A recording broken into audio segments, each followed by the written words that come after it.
Começando então a aula número 6, aula remota de cabeamento. Já era para ter acontecido lá na sexta-feira, mas enfim, a aula do dia 18/12 de 2020. Quero só então fechar aqui essa parte da entrega número um, mostrar algumas coisas que estavam realmente pendentes, atender alguns pedidos que vocês fizeram por demanda, beleza? Então, primeira coisa, mostrar que está tudo feito aqui.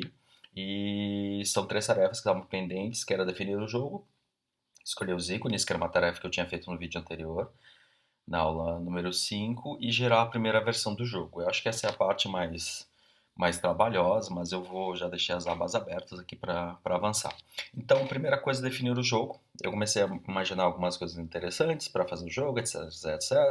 Mas eu cheguei à conclusão que seria muito mais interessante se eu fizesse um único jogo para as duas fases, só que são dois aplicativos que eles interagem entre si. Como eu falei, eu não sei ainda direito como fazer isso, uma vez que um é baseado em texto, o outro vai ser baseado num cenário, aqueles jogos antigos de RPG, né? Um cenário 2D. De qualquer forma, a ideia de referências, roteiros, personagens, etc. Então, eu fiz um documento misto, tá aqui, eu acho que ok. Então, eu peguei partes do que estava lá e transferi para cá. Então, o jeito mais fácil que eu fiz justamente isso foi aqui. Eu vim aqui, add file, eu criei um novo arquivo e simplesmente fui escrevendo. Esse é o arquivo definições.md. Peguei e copiei, então qualquer coisa, deixa eu só mostrar como é que foi feito. Aqui eu usei um pouco de Markdown. Markdown depois tem alguns guias, alguns manuais, e aí eu vou deixar na referência para vocês. Como fazer, algumas coisas bem simples, então aqui com um sinal de maior eu consigo já fazer referência, eu consigo fazer link, então tudo é coisa relativamente simples, tá? Nada disso aqui é muito mirabolante, muito complexo, não, nada do gênero. Eu só quis deixar claro que eu estava usando um universo compartilhado, então algumas referências eu peguei lá do pessoal de Arc, e algumas coisas eu estou usando para cá, universo histórico, etc. Então, as definições do jogo eu deixei justamente em seções, mais ou menos como a tarefa pedia, que é a definição do mundo, dos personagens, artefatos, para depois conseguir construir a história. Uma tarefa que eu tinha feito a título de exemplo, que eu acho que é legal, uma vez que a gente não vai trabalhar muito com figuras, com imagens, etc., e eu acho que enriquece um pouco a escrita usando emoji, porque pode simplesmente copiar e colar e funcionar. Então, aqui tem Emojipédia, etc. Para quem quiser dar uma olhada, para ir lá ficar usando os ícones, que fica bem inserido no texto, a presença funciona bem e é relativamente fácil. Só copiar, colar e trabalho. Tá? Então, essa tarefa aqui eu já vou fechar. Essa tarefa de definições também está ok. E eu quero mostrar a última então, que é a de gerar a primeira versão do jogo, onde eu venho aqui no site do Twine. Se quiser pode baixar a versão do aplicativo. Eu prefiro a versão online, só porque eu acho mais fácil de editar, e daí eu pego a última versão, aqui é a versão 2 ponto alguma coisa. Então é só vir aqui, criar mais uma história. Então vamos lá, cabe 2020.2. Venho aqui, vou adicionar uma história. Só vou fazer a passagem 1. Início dos tempos. Aqui é só um texto, como eu sempre falo, só para este documento, né? Este livro pode ir para cá, para a. Aí eu coloco duas vezes colchetes, né? Para a passagem, a porta da direita, vamos chamar assim, porta da direita, ou para a porta da esquerda. Então, uma vez que eu marco com duas vezes colchetes, ele já vai fazer essa referência daqui. Então, eu posso colocar ou da direita ou da esquerda. Deixa eu só botar aqui bonitinho, posso organizar. Porta da direita ou porta da esquerda.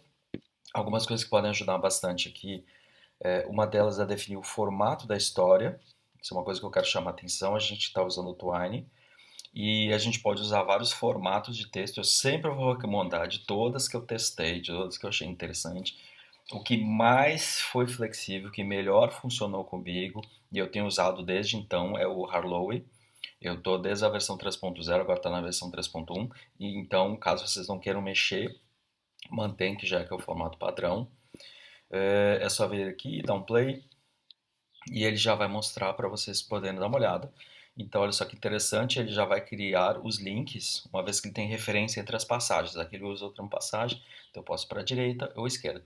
Esse botão, para quem quiser, alguém já me perguntou, esse botão aqui de voltar, que pode ser que ele não seja tão interessante, né, porque ele pode quebrar um pouco a lógica do jogo, é que vocês também podem colocar um JavaScript, que é o que a gente vai fazer depois, lá na frente, e também mexer com folha de estilo. Folha de estilo é CSS. Acho que eu tenho já copiado e colado. Então tem um código aqui, onde o twine é o sidebar, que é essa barra lateral. Eu vou simplesmente colocar um parâmetro que é display, dois pontos, none. Significa então que ele não vai apresentar. E só. Vamos lá? Vamos dar uma olhada. Eu vou rodar de novo. Acho que vai dar problema. Eu estou usando o Safari. Não tem problema nenhum. O Chrome, coitado, está comendo muita memória. Então, se eu andar para a porta da direita, ó, já desaparece o botão de voltar. E aí a interação fica por conta da própria história, né? Sem que a pessoa possa, digamos, usar um atalho desses. E aí eu posso, então, desde o início dos tempos, na porta da esquerda, porta da direita, voltar para o início do jogo. E aí, se eu colocar ali, ele já me ajuda para eu poder escrever no início dos tempos. Então, se ele for para a porta da direita, ele pode voltar, tanto é que a flecha está aqui nas duas direções. Já a porta da esquerda, quem disse que o jogo tem, meu Deus, já vai começar, né? Um final feliz. E pronto, então se ele escolher a porta da direita, vamos ver se vai funcionar direitinho. Isso dá uma travada, eu não me incomodo mais.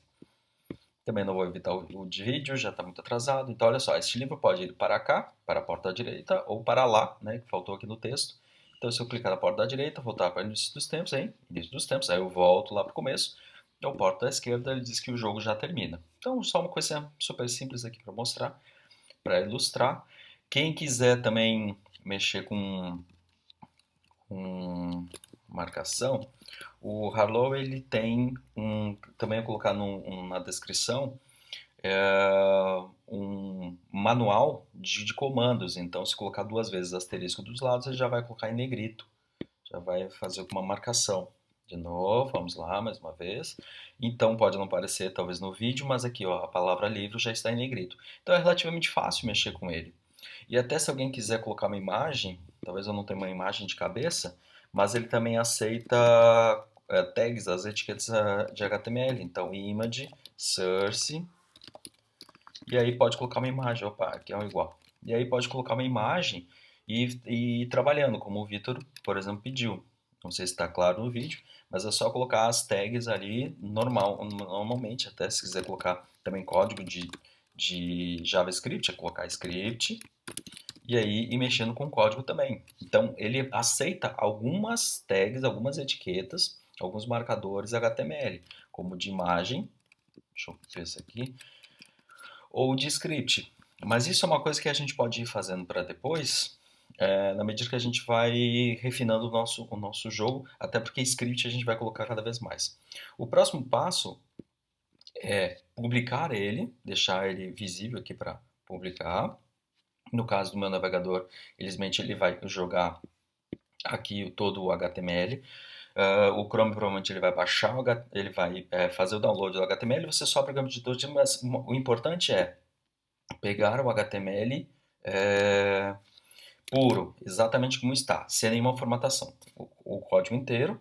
E aí eu vou vir aqui, então uma vez que eu copiei todo o conteúdo, vou vir aqui em Gab, vou criar um arquivo chamado index.html, eu já criei aqui, eu já fiz um primeiro teste, certo? É a mesma coisa, criar um arquivo novo, eu vou editar ele, pode ser tudo pelo navegador, não tem problema.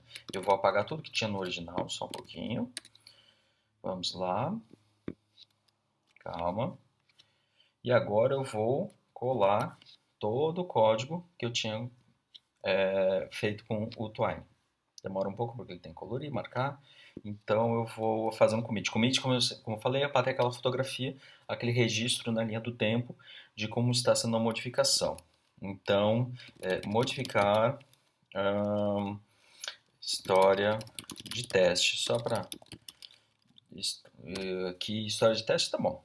Tá compreensível. E aí eu faço um commit, eu faço um registro de como está essa versão. Tanto é que se eu quiser dar uma olhada, voltar aqui, cabe. Ó, ele vai ter um botão aqui de histórico, então eu posso até olhar. E eu tenho duas versões. Eu tenho a primeira versão do jogo, onde eu tinha feito realizado a tarefa, e eu fiz aqui modificar a história de teste só para ilustrar. Então a primeira vez que eu fiz foi no dia 19, né, que foi lá na finalzinho da sexta-feira, na virada para sábado, e depois eu já tenho essa versão aqui. Esse é o primeiro ponto. Então, para ficar claro, na raiz do repositório, que no meu caso cabe 2022, eu tenho um arquivo chamado index.html. O próximo passo é vir aqui em configurações, é aquela figura que eu botei já na tarefa. Vou avançar um pouco aqui. Parará, parará, parará. E aqui eu defino que o ramo, uma vez que a gente não vai trabalhar muito com isso agora, mas pode mexer depois, então a gente vai mexer com o ramo principal, nessa linha do tempo, como se eu tivesse várias linhas. Então eu tenho a linha principal e eu vou pegar um arquivo direto da pasta raiz. Então ele já vai procurar pelo index.html, que eu coloquei lá bonitinho. Salvei isso aqui, espero um pouco para ele processar, ele publicar, e aí ele já tem com um link pronto. Então ele sempre vai ser https://. O dono da organização ou da pessoa, no meu caso estou com a pessoa Boa da Cara Preta, que é o meu usuário do GitHub, .github.io barra o nome do meu repositório. Então ele vem e já vai abrir com a versão. E ó, já está publicado. Vocês podem ver na URL lá em cima, boidaCaraPreta.github.io barra cabe 2022. Este livro pode ir para cá, para a porta da direita, ou tá para o início dos tempos, ou para a porta da esquerda, e aí termina. E com isso fica publicado já o jogo, que é a tarefa de publicar, que daí encerra a entrega 1. A gente entra então nesse recesso agora de férias e volta lá no dia 2 de fevereiro, certo? É isso.